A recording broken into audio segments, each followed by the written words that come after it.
What happened was my choice, no one else's. I made the decision. I understand I've caused a lot of hurt and pain, and I've wasted time, and for that, I'm sorry. Welcome to Extraordinary Stories podcast.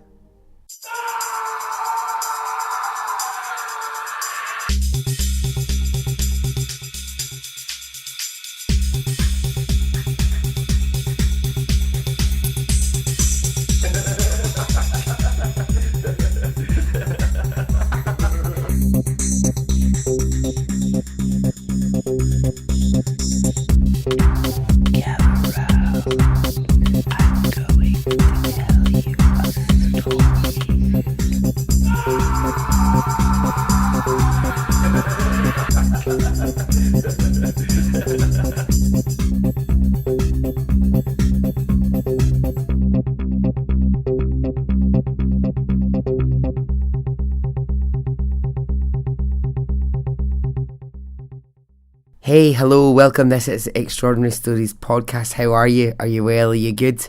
I am. I'm Barry, and this is part 2 of a story which, if you didn't hear part 1, I urge you to now go back and listen to part 1, because this won't make much sense otherwise. Before I get there, let me do just a couple of hellos. So hello, Christina Patching. Hello, Nat Matthew Graves. Hello, Jennifer Duncan Boyden. And hello, Christine Parinello. Continuing, as I did in the last episode, the best names in a Facebook group. We have Miriam Mortar, Misty Yates, Sal Bonita Molko, and April Moorish. Oh, excellent. Okay, I'll get on with it. We ended episode 1 at the point where Quinn had his cell bugged and he was inviting Leonard Fraser in for a chat. Okay, let's go.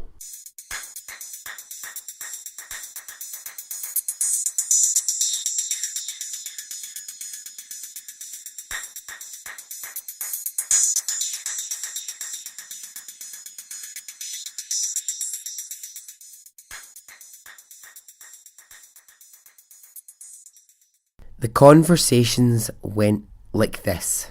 On the subject of Julie Turner, the girl followed from the nightclub. Quinn: so did you say anything to Julie Turner when you followed her from the club? No, not a word. Quinn: are you sure there was no one watching you from the bushes or the nearby bridge? No, no one was watching. Quinn: because if there had been someone watching, they would have shouted or run to the coppers. Exactly. Someone would have said something if they'd seen me. On the subject of Beverly Lego, the girl who had been at the bank. Quinn: what was it that you think killed Beverly? I don't know. I put my hand on her leg. She took a swipe at me and I lost my rag. Quinn: what did you do, mate? I absolutely lost it and I attacked her. I smacked her across the face hard and she was covered in blood. Quinn: what did you do next? I just knew I had to get rid of the body. On the subject of Natasha Ryan. Quinn: why did you kill her? She was pregnant to me and she was only 14. Quinn: how did you kill her? I stabbed her to death. Okay, so police step in when they have these conversations taped. And they say, we have this tape, and now you're going to do something for us. And amazingly, he agrees. And the something that they ask is that he goes with police to the Rockhampton area with the intention of showing them where the bodies are. He takes them to where he left Beverly, Sylvia, and Julie, but not Natasha Ryan. So when they're looking at the places where he had left bodies, police were absolutely certain that at some point, after having left the bodies there, he had also returned. Julie Turner was missing her head. Ugh. Oh God. Each set of remains that they visited, they knew that they had been disturbed over time. And they knew this meant that Leonard Fraser had been back to visit the bodies he had left. Now, during all these taped conversations, Leonard Fraser had told Quinn how he had killed, by stabbing, 14-year-old Natasha Ryan, and the maps that he had drawn earlier, they detailed where her remains were. But the locations were really confusing, so he kept saying she's in one place, and then he would change it on the map and say, oh no, actually, I think she's in this other place. And so it became really confusing for police, because they just kind of couldn't locate exactly where Natasha's body might be. Now, he was charged with the 3 murders of Beverly, Sylvia, and Julie, and it was a real question about should he be charged with the murder of Natasha, because they don't have a body. Now, police still wanted, of course, to charge him for it. He's confessed to it on tape, but without a body, it's quite hard to just actually add that to the list of people that he's killed. But given that he had confessed on tape, drawn a map, and an eyewitness had seen him and Natasha only days before she vanished, that was enough to add Natasha's death to the list of charges. So Leonard Francis, he's such a fucking idiot. At this point, he thinks he's still going to get away with all of this. Because guess who he brings back out to play? He brings out Squeaky. Oh, for fuck's sake. He says Squeaky did all of this. I just helped hide the bodies. Blah, blah, blah. It was all Squeaky. I just hid the bodies. Oh.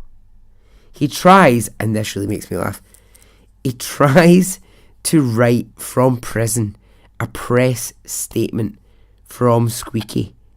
Now, there's a brilliant interview that I watched with a woman who was reporting at the time, and she says when the Squeaky press release came out, people just couldn't stop laughing. Like, it was just ridiculous. Everyone knew Leonard had committed these crimes, and he, in his fucking idiocy, was thinking that actually, if I just say it was Squeaky and I only helped hide the bodies, I'm going to get away with it. So he goes ahead, he writes the statement, but he puts the final nail in his own coffin here, because in the statement he puts details that only the person who had killed these women would know. He puts such fine details, down to things like the colour of the bra that each woman was wearing. He's able to put these things down in a statement from Squeaky, and so police are like, right, look, this See this squeaky business? It has to go. We know it's you. So his court date is set for April 2003, and the police and the prosecutors, they think they've got a pretty good open and shut case. The taped confessions, the letter from Squeaky, it seals the deal. But something is going to happen to derail the whole entire case. The whole thing is about to be compromised. And there is a chance, because of this derailment, that Leonard Fraser might get away with these crimes.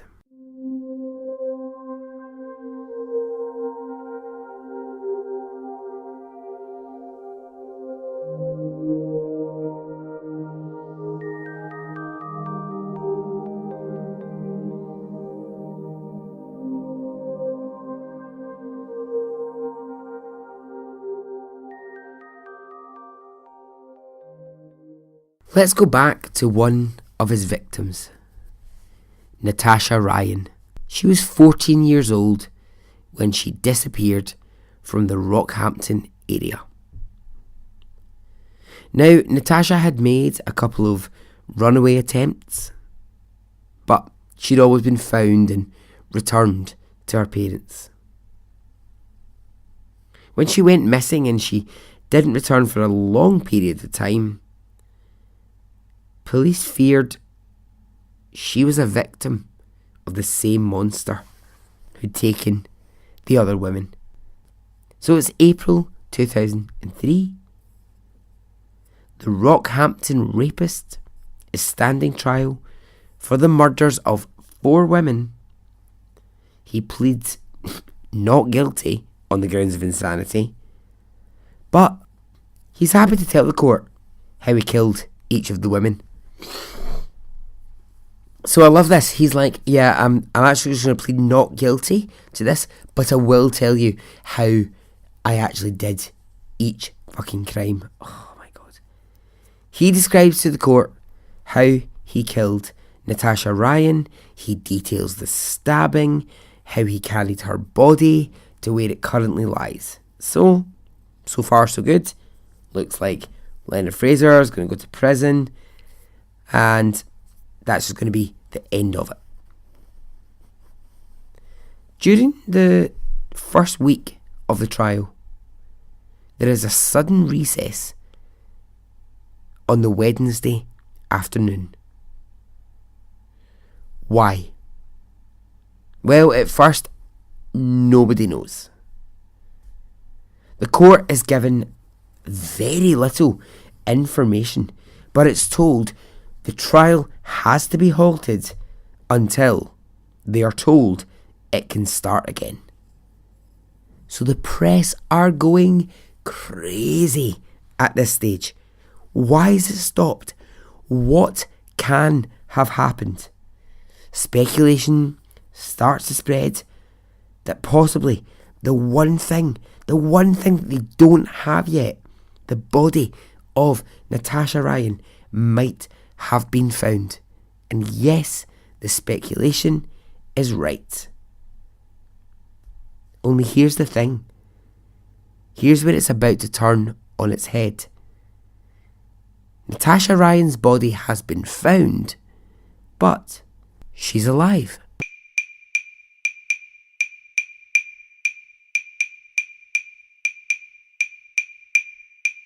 Okay, let's unpack what the hell is going on here. We have a serial killer in court describing how he killed her, and now she's walking about. She's on the front of every newspaper. If Twitter was a thing, then back then she would be trending worldwide. So the big question is, where has Natasha been for 5 years? And the headline is this: she's been hiding in a cupboard. Yeah, that's right, hiding in a cupboard. Why this is the case? We'll soon work that out as the story develops. Natasha's mother and father, they get to see their daughter after 5 years for the first time. I mean, I can't even imagine how that conversation would even go. Where have you been for 5 years? In a cupboard. Right, great. I mean, it's just, it's insane. I don't even know how that would even go. So, we've got the reappearance of Natasha Ryan, but what's happening back in court? Well, Leonard Fraser is declared not guilty of her murder, but the case has been compromised in a huge way. If she's alive, and if he told police that he killed her, what does this mean about the other murders? What does it mean about those other taped confessions? Are any of them true? None of it true? What the hell's happening? Let's pause for a second on Leonard Fraser and look at Natasha. So it's a normal school day. Natasha's mother drives her to school and drops her off. Natasha has a bit of a difficult relationship with her mum, and one of the reasons, and a very good reason, is that actually Natasha was 14, but she has a boyfriend called Scott Black, and he is 7 years older than her. I mean, okay, red flag immediately. A 21-year-old adult male going out with a 14-year-old schoolgirl, that's a problem. That is a big problem. I've never thought age in a relationship is a problem. But when one of them is 14, yeah, that's a bloody problem. Yes, you have an issue. So Natasha had a very volatile relationship with her parents. She would run away from home. She'd be gone for a day. Sometimes she'd be gone for a week. So yeah, whatever. And her parents, they would call the police whenever she didn't come home. Police would generally be able to find her. But just a month before her massive disappearance, she had run away for a month, and police had gone to her boyfriend, her 21-year-old boyfriend, Scott Black's house, and they asked him, "Do you know where she is?" And he lied. He just lied to police and said, nope, not a clue where she might be. Well, she was in his house. She was living with him. And so when this was discovered, police actually, they charged him with obstructing police business. Good on him. So, on the day that her mum has dropped her off at school, Natasha gets into an argument with a teacher in school, and she decides this time she's going to run away. But she will not be found. She's had enough of trying to run away and constantly being found. So when she doesn't return home from school, panic sets in with her family. They call police, and police go through the usual routine, right? They do all the normal things. So they go to school, shopping malls. They actually go to the boyfriend, Scott Black, the inappropriate boyfriend. They go to him. They ask, "Do you know where she is?" But it doesn't lead anywhere. Now, a manhunt is carried out in the area, and it's costing thousands of pounds to the taxpayer to search for Natasha.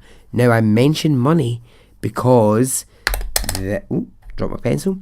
This has become a bit of a bone of contention for people, and I'll get back to that later. So the manhunt happens, and it turns up nothing. No sight, no sound of Natasha.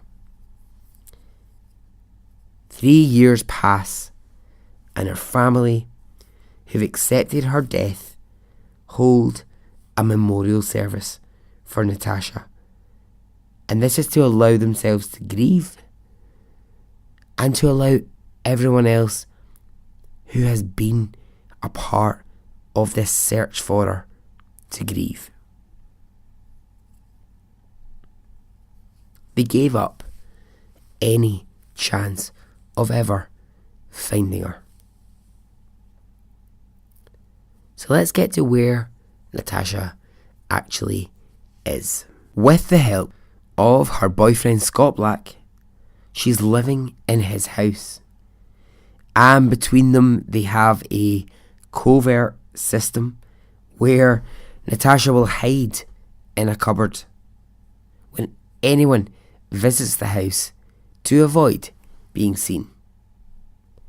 During the 5 years that she's in hiding, they move house. They leave Rockhampton and they go elsewhere.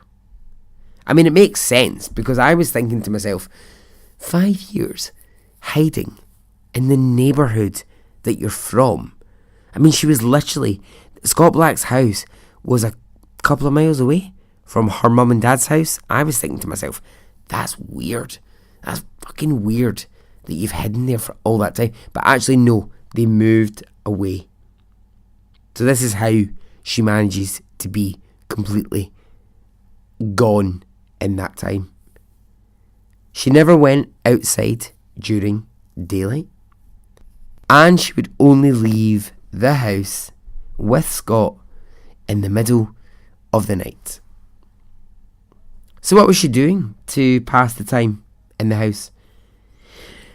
She was watching TV, she was reading books, she was on the internet. I mean, I just have to pause and say, how can you put your family through that? I just don't understand. It's so weird. How can you be sitting not far from your parents, but just flipping through a magazine, watching some TV, and actually they're holding a fucking memorial service for you? Just awful. So after a few years, they moved back to Rockhampton, and it will be less than 6 months later that she's found. The only person who knows about where Natasha Ryan is Scott Black. Or at least that's what they think. Police receive an anonymous tip, and the tipster has this to say. Natasha Ryan isn't dead. She's hiding in a cupboard in Scott Black's house. The tipster then goes on to give the address. So police go to the address, they find Natasha, and there she is. She's hiding in a cupboard. Without any fight, she leaves with police and she's taken to a safe place. Right, so you can imagine the public outcry, the outrage, the anger. I mean, it's not like she was kidnapped. She was voluntarily hiding. And huge amounts of public money went into looking for her. So what does Natasha do? Well, she sells her story to the papers for a very healthy sum of money. And this further enrages people. So once the news of Natasha's return has begun to simmer down, we go back to the continued coverage of Leonard Fraser's court case. For 4 days, the trial was suspended, and the judge presiding over it decides it must go ahead with the other charges. All well and good that Natasha Ryan has shown up, but the 3 other women's charges have to go ahead. The main witness in court is, of course, Quinn. Who else? And of course, Natasha Ryan herself. She actually appears at her own murder trial. I mean, could this get any crazier? Could this story be any fucking weirder? Anyway, she's there to say she doesn't know him, and she certainly wasn't murdered by him. Tragically, the families who did lose their loved ones, they had to sit in the court and they had to listen to tapes. They had to listen to tapes from the conversation with Quinn in the prison, in which Leonard Fraser laughed, joked, and enjoyed telling the stories of how he had killed each woman. In court, Leonard Fraser's behaviour, it ranged from being disinterested, disengaged, sometimes hostile, and very vocal. He would get really agitated when Quinn got up to take the stand. At one point, again, fucking idiot, tries to fake a heart attack, thinking this is going to gain him sympathy from the jury. What a fool this guy is. The jury deliberate for one full day, and then they return a verdict for Leonard Fraser of guilty. 2 counts of murder and 1 of manslaughter. As the verdict is read, he sits back in his seat. He stretches his hands behind his back and he yawns. Can you imagine what the families must have felt at that point? If I had looked over and seen him sitting back in his seat, yawning and putting his hands behind his head, I don't think I would have been able to stop myself from fucking charging him and trying to kill him. Anyway. So, he's sentenced to 3 life... That's my pencil again. He's sentenced to 3 life sentences with no chance of parole.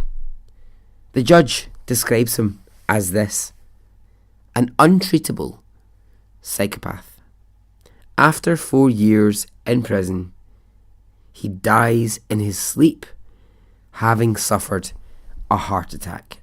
The families of the victims at the time spoke honestly about his death, and I know I've said it so many times, I love you Australians because you just shoot from the hip. They said they wanted him to live longer and suffer for longer in prison, not just die in his sleep of a heart attack. I think that's understandable. People celebrated his death, so glad the monster was dead. This is really chilling, and it just opens up a whole other conversation. But in Leonard Fraser's house, when police had searched it previously, they had found 3 ponytails cut from the head of 3 different people, just the ponytails on their own. The FBI had flown in from Washington to help the Australian police with these really odd findings, and well, they discovered that none of the ponytails belonged to any of Leonard Fraser's victims. So who did they belong to? Why did he have these 3 female ponytails in his house? It opened up the question, were there more victims? More missing women? And was he, like a lot of serial killers are, someone who liked to collect a trophy? Sadly, he was dead, and the question about the ponytails would never be answered. So Leonard Fraser is gone. What of Natasha Ryan? Well, she remained with Scott Black, her boyfriend, and they went about their life in a quite normal way. They had a son. Scott Black, he did spend a year in prison for his part in hiding Natasha. Now you'll remember I've mentioned money. I've mentioned it a couple of times now because it really gets people's backs up in the Natasha Ryan story. When Natasha and Scott Black decided to get married, they sold their wedding pictures to a magazine for $200,000. Never once did Natasha Ryan ever offer to repay any of the, get this, $400,000, almost $500,000 that was spent on the search to try and find her during the 5 years that she was missing, hiding in a fucking cupboard. Of her experience, she says this: I'm never going to say publicly why I left. I know why I left. I'm not sure my mum and my sister completely know all of the reasons. I'm not sure it would make any difference saying why I left. I feel whatever I say wouldn't be good enough for the pain that I have caused my family. And so ends the story of Leonard Fraser and Natasha Ryan.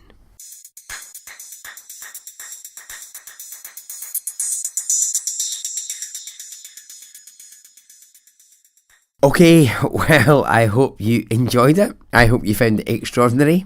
I did. Now, before I go, I won't keep you long. I am looking for your help.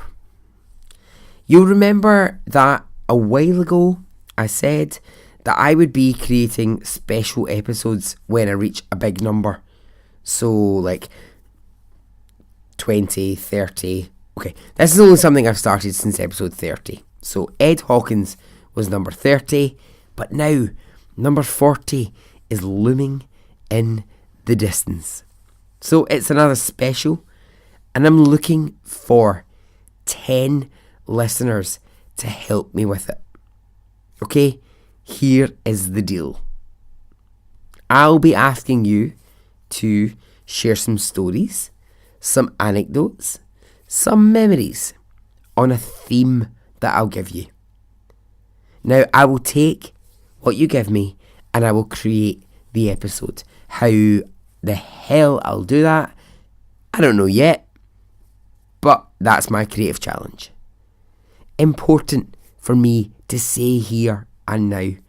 If you're thinking, yeah, I would quite like to, but I'm a bit unsure about my stories being out there, fear not. I am not looking to get to the depths of your soul and expose you. That is the last thing I want, I promise.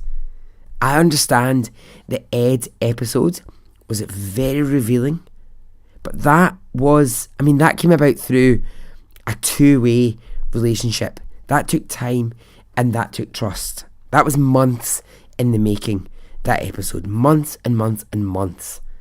For this episode that I'm talking about, for episode 40, I'm happy to protect your identity. No one ever need know that it's your story.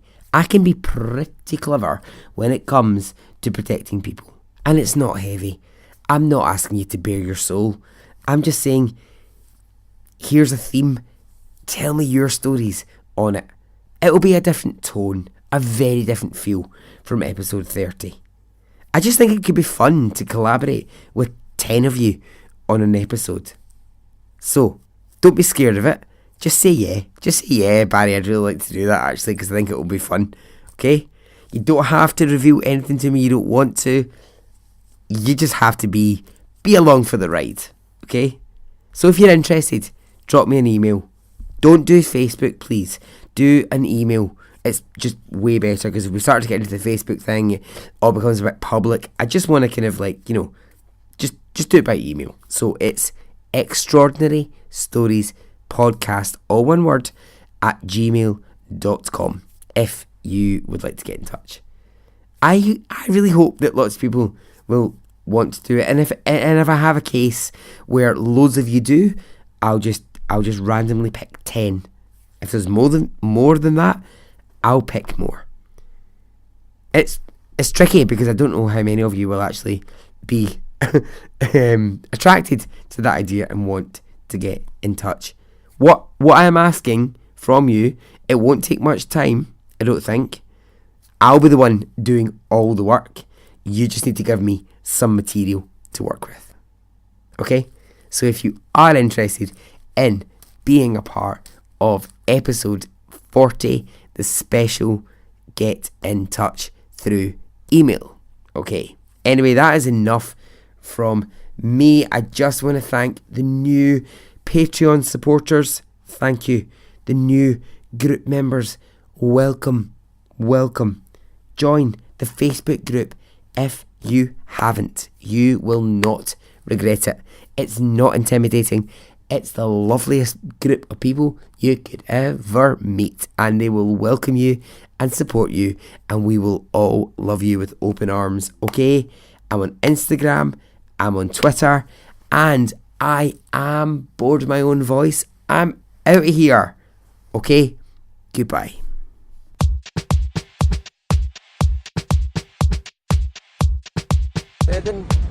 It didn't affect me really one way or the other.